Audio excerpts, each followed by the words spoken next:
Welcome to this week's Movie Math, as something interesting finally happened at the box office. What was it? Oh, just Melissa McCarthy being anointed a movie star.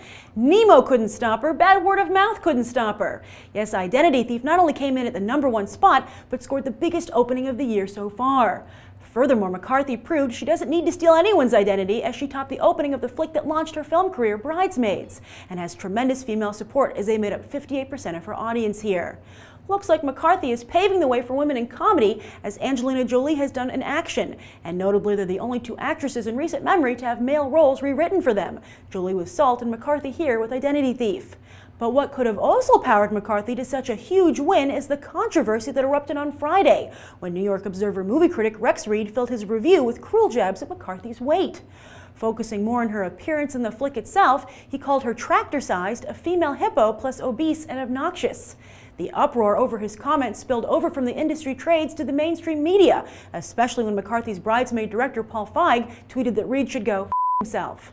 Now again, Identity Thief does have pretty bad word of mouth, but this overwhelming show of support for McCarthy where it counts, the box office, puts both the actress and her upcoming Sandra Bullock co-star of The Heat in a great position.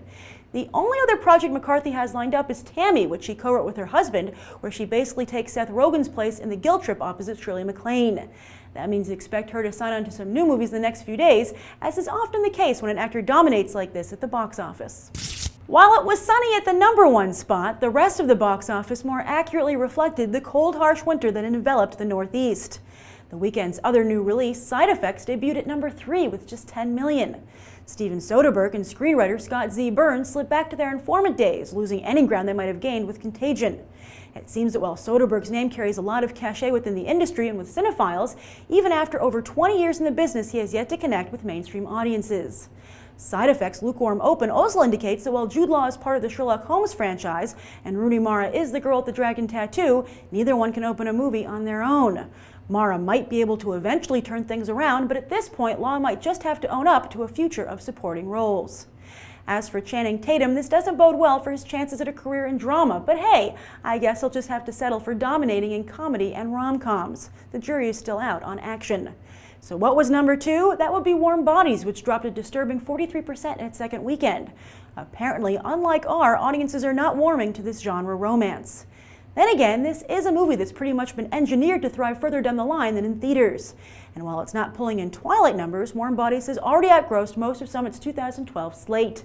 Lastly, it might not have shot Nicholas Hoult to the front of the pack like Identity Thief has done for McCarthy, but it's a respectable step forward for his career. As for numbers 4 through 10, Silver Linings Playbook, Zero Dark 30, Argo, and Django Unchained continued to profit off of their multiple Oscar nominations. In fact, Argo even went up by 23%, as Disney shrewdly added about 500 more theaters to capitalize on the flick's intense Best Picture heat. Yes, at this point, Argo might very well be unstoppable, as it's already won Best Picture, or the equivalent, from the Golden Globes, the BAFTAs, the Directors Guild, the Producers Guild, and the Screen Actors Guild. Looks like snubbing Ben Affleck for a directing Oscar nomination was the best thing the Academy could do, as word is that voters are taking it upon themselves to correct the mistake. In fact, you've even been influenced, as Argo has been surging ahead in the BTT Oscar poll these last few weeks. The poll closes at the end of the day on Tuesday, February 12th, so be sure to vote. The link is in the video description. And that's the weekend box office. I'm Grace Randolph, and we just did some movie math. As always, thanks for watching, and I hope you go beyond the trailer for these other top movies.